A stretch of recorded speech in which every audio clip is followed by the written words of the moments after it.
Welcome to Threads of Truth, the podcast where real-life mysteries meet internet speculation. Today we're examining a disappearance from North Carolina, where one unexpected phone call only made an already troubling case even more mysterious. It really is one of those details that just, it completely shifts the ground under your feet. It does, because, imagine sitting in this agonizingly quiet house, Right. or you're just waiting for a missing family member, and the silence is, frankly, it's crushing. Right. It's an absolute void. Exactly. And then finally, the phone rings. Yeah. But what you hear on the other end doesn't bring comfort. It's not, a ransom demand or someone giving you a location. It's something so ambiguous, so just utterly strange that it shatters the entire framework of the investigation. Yeah. And from an investigative standpoint, it forces authorities to just abandon a linear timeline. I mean, think about it.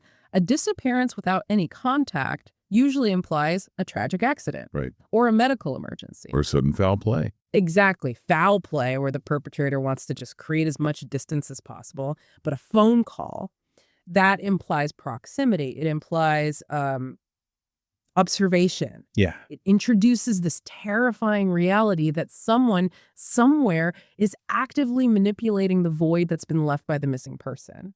You're no longer just looking for a man who vanished. You are suddenly playing a psychological game with this unseen entity who has, for whatever reason, decided to reach out from the dark. And that is exactly the unnerving dynamic we are going to explore with you today.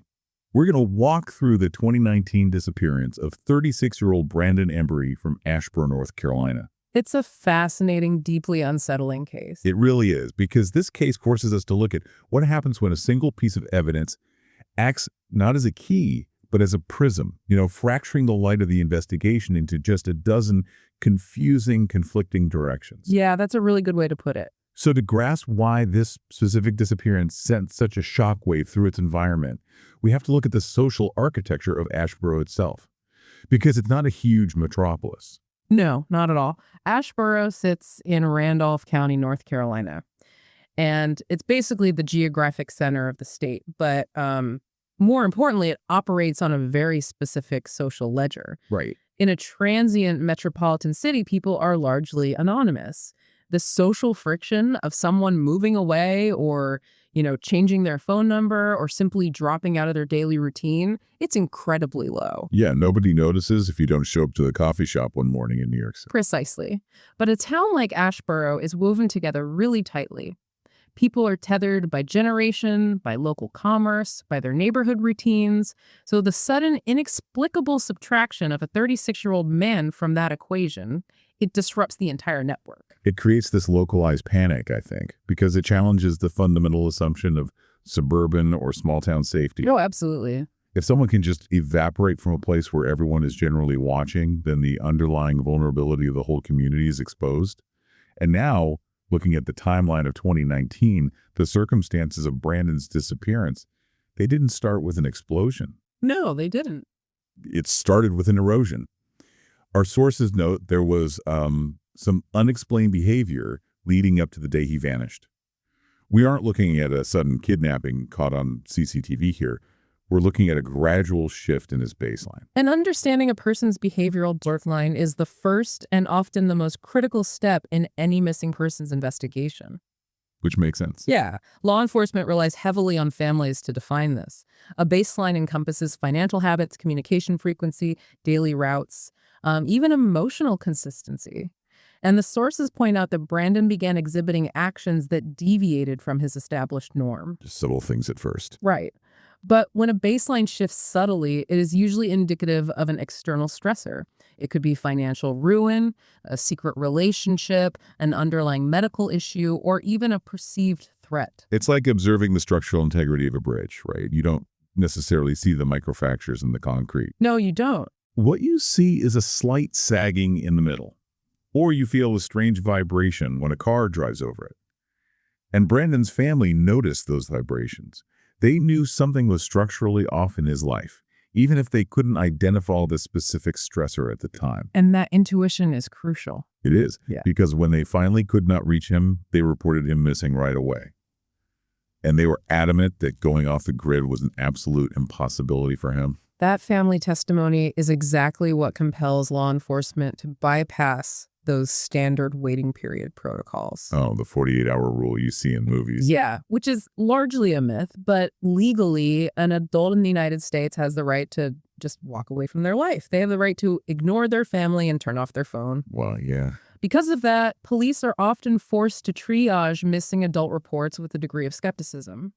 They have to ask themselves, is this a crime or is this a personal choice? But when a family provides concrete evidence of a shattered baseline, and you couple that with a complete cessation of digital and physical presence, it forces the investigation to categorize the disappearance as involuntary.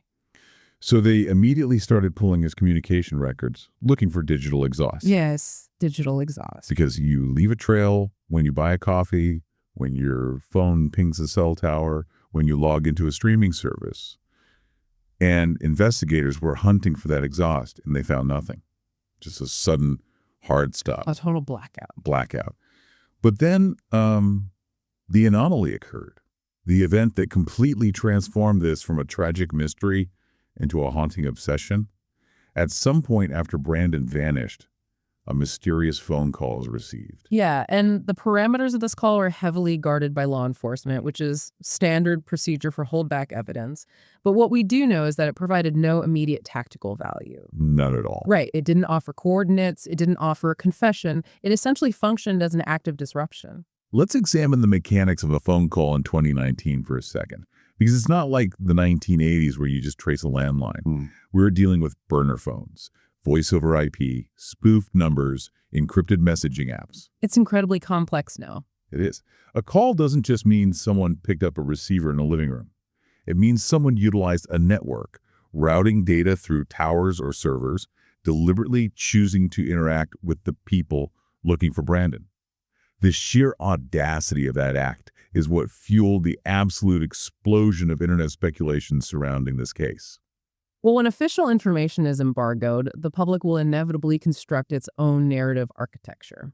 Nature abhors a vacuum. Exactly. The internet has taken the existence of this call and basically built 5 distinct models of what happened to Brandon Embry. Let's walk through those. Sure. So the most dominant of these is the foul play and misleading caller theory. This model suggests Brandon was intercepted by a bad actor, and the phone call was a deliberate, calculated move by the perpetrator to manipulate the police. The psychology of a killer or kidnapper injecting themselves into an active police investigation is just fascinating to me. It really is. You would think the primary goal of someone who committed a crime would be to create as much distance and silence as possible. Why pick up the phone and risk digital tracing or voice identification or even acoustic background clues? It stems from a really potent mix of narcissism and anxiety. The illusion of control is paramount for a certain profile of offender. Right. By reaching out, they feel like they are steering the investigation. They believe they can feed investigators a false lead, maybe suggesting the victim is in another state or that they ran away voluntarily, thereby neutralizing the heat on themselves. Like a misdirection. Precisely. Historically, we have seen serial offenders and kidnappers use communication to monitor the emotional state of the family and the progress of the police. It is a way of keeping the victim captive even after the physical event has ended. It's a power play. They're holding the answers, and the phone call is a way of flaunting that monopoly on the truth. Yes, exactly. But if that theory hinges on the caller being in total control, the second major internet interpretation we found flips that dynamic entirely. Right, the communication clue theory. Yeah. This faction of online investigators believes the call wasn't a calculated misdirection from a killer at all, but a desperate, coded transmission revealing fear, coercion, or some kind of hidden message. They argue that if you strip the audio down, you can hear the subtext of the crime itself. And this is where the intersection of raw data and human psychology becomes genuinely dangerous. How so? Well, online communities are notorious for taking a fragment of audio or video and running it through endless filters. They'll slow it down, isolate frequencies, and claim to uncover these hidden truths. Always seen that. They will argue that a pause in the breath indicates a gun is pointed at the caller, or that the specific cadence of the words contains a geographic cipher. I have to push back on the validity of that entire process, though.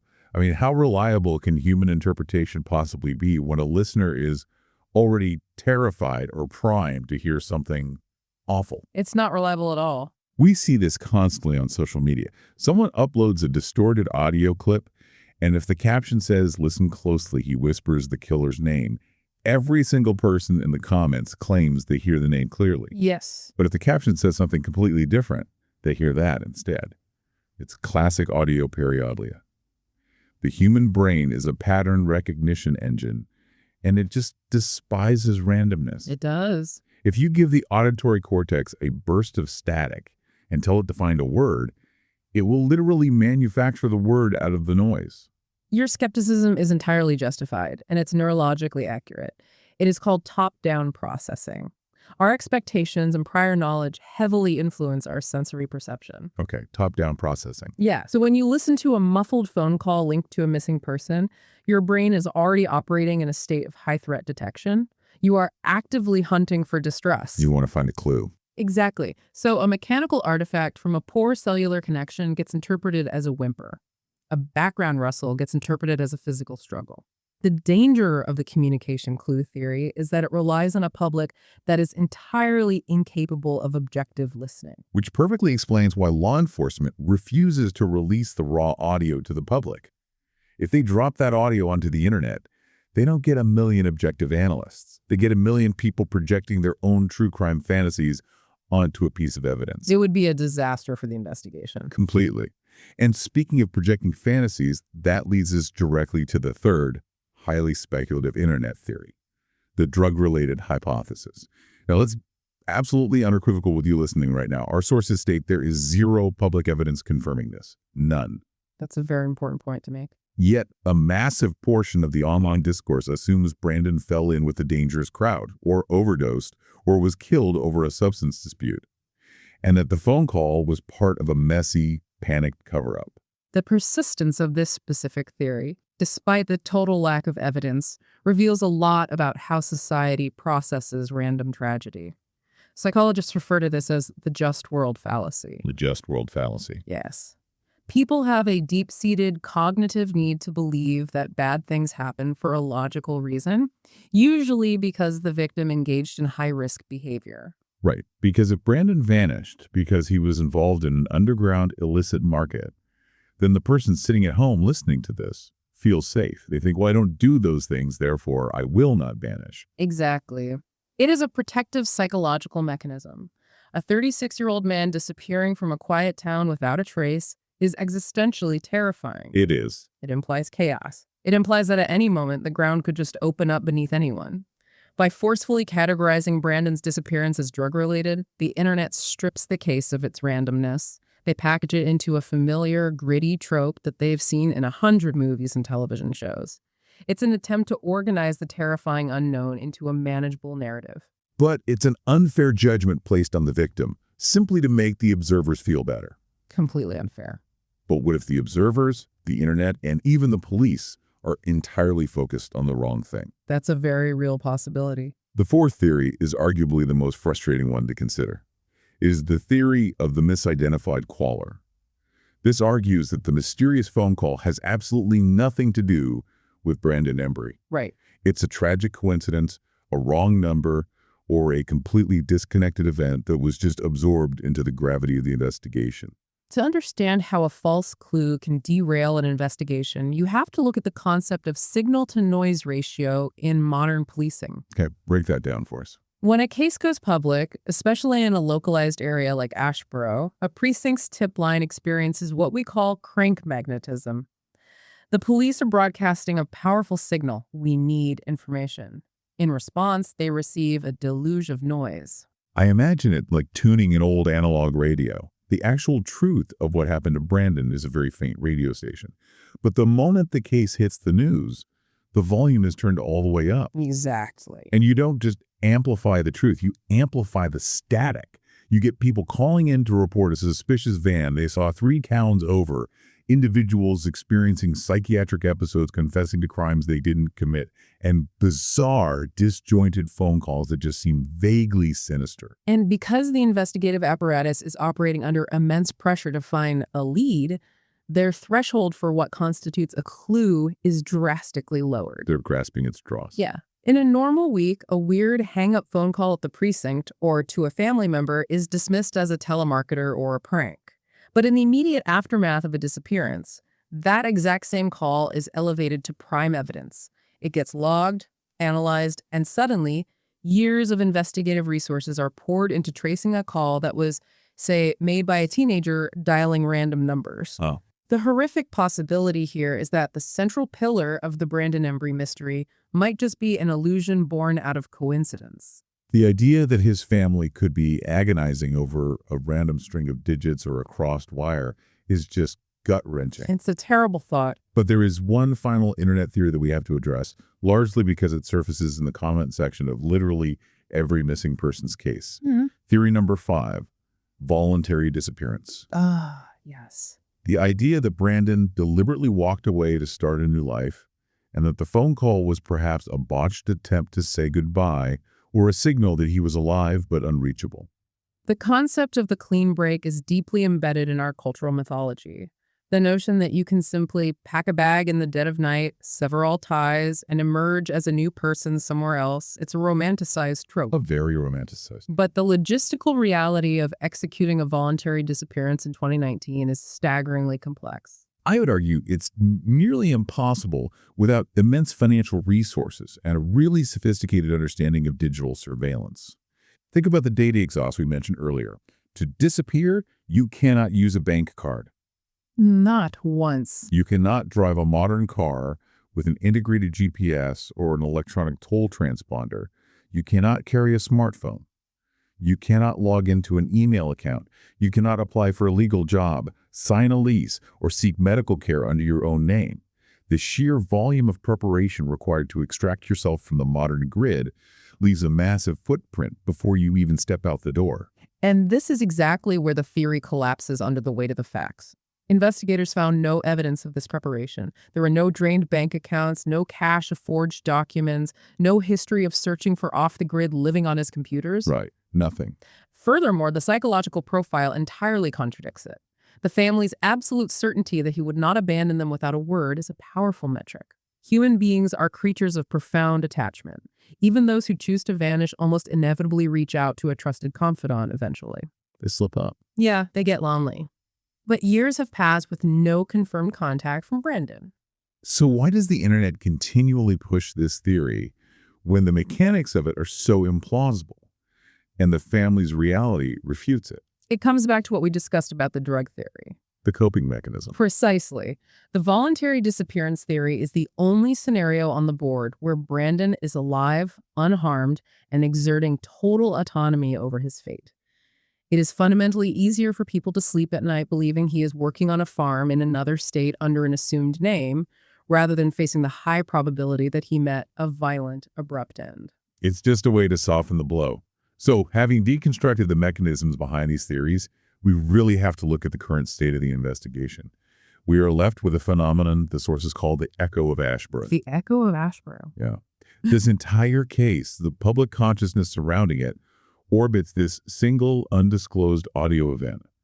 It acts as the gravitational center of the mystery. Which creates a massive tension between the public's demand for answers and the institution's need for silence. We have a highly publicized missing persons case, but law enforcement is holding the cards incredibly tight to their chest. And as someone exploring this case, the institutional silence is infuriating. You can feel the frustration radiating from the online communities.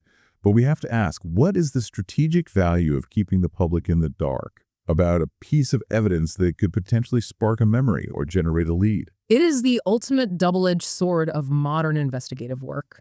The police utilize what is known as hold-back evidence, as we mentioned. If you release the details of the phone call, the tone of voice, the specific phrases used, the background noise, you instantly contaminate the jury pool and the suspect pool. Because everyone knows the secret details. Exactly. If someone walks into a precinct tomorrow and confesses to murdering Brandon Embry, the detectives need a way to verify if they are speaking to the true killer or just a delusionary attention seeker. They will ask, "What did you do with the phone?" Or, "What did you say on the call?" If the details of that call are already on Reddit, the confession is useless. So you sacrifice short-term crowdsourcing for long-term prosecutorial integrity. You ensure that if you ever do catch the person responsible, the evidence hasn't been legally compromised by public exposure. Yes. But the casualty of that strategy is the community, and more importantly, the family. They become collateral damage in the pursuit of a pristine investigation. Synthesizing the available data, the most logical pathways forward point heavily away from voluntary action. The sudden deviation in his behavioral baseline, the total cessation of his digital footprint, and the injection of a bizarre communication anomaly strongly suggest external intervention. Meaning someone else was involved. Yes. The foul play theory, potentially involving misdirection by a perpetrator, aligns best with the physical realities of how adults actually go missing in the modern era. The environment changed, the baseline cracked, and the system went dark, only to be interrupted by a single, inexplicable transmission.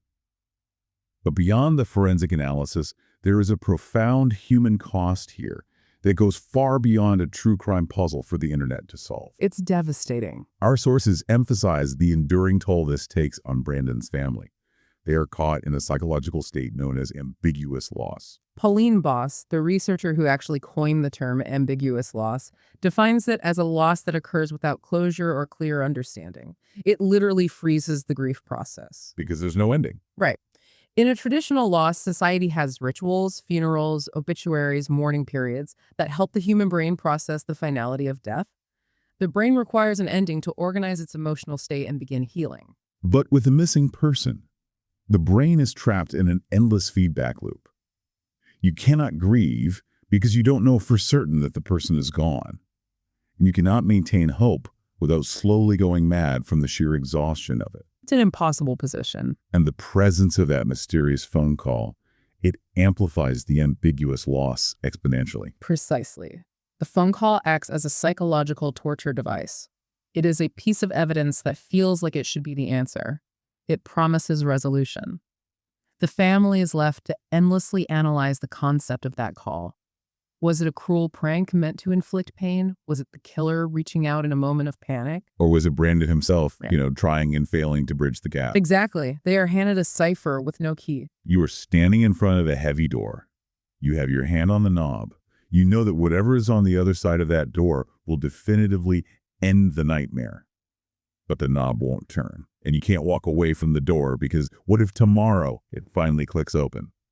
That is the reality of the Brandon Embry case. It's a harrowing metaphor, but it's completely accurate. We opened this episode by talking about how silence is usually the most terrifying aspect of a disappearance. The agonizing quiet of a phone that never rings. But Brandon's story forces us to confront a much darker reality. What if the silence isn't the worst part? What if one voice, offering an indecipherable message at the wrong time, is infinitely more destructive? It leaves you chasing shadows instead of finding peace. Exactly. It doesn't guide you out of the dark. It just gives you a false horizon to chase forever. It also leaves us with a chilling paradox about the modern world. We live in an era of absolute digital surveillance, where our phones track our steps, our cars record our locations, our transactions map our lives. We are told that true anonymity is dead. And Yet, a man can still vanish into thin air in 2019, leaving nothing behind but an unanswered question and an echo in the dark. It makes you wonder, in a world where we are constantly tracked, is vanishing completely a failure of the technology or a terrifying testament to human intent? that's the question that keeps you awake at night. Next time, we examine the disappearance of Zeb Quinn, a case involving a strange puppy, a cryptic clue, and a mystery that lasted for decades.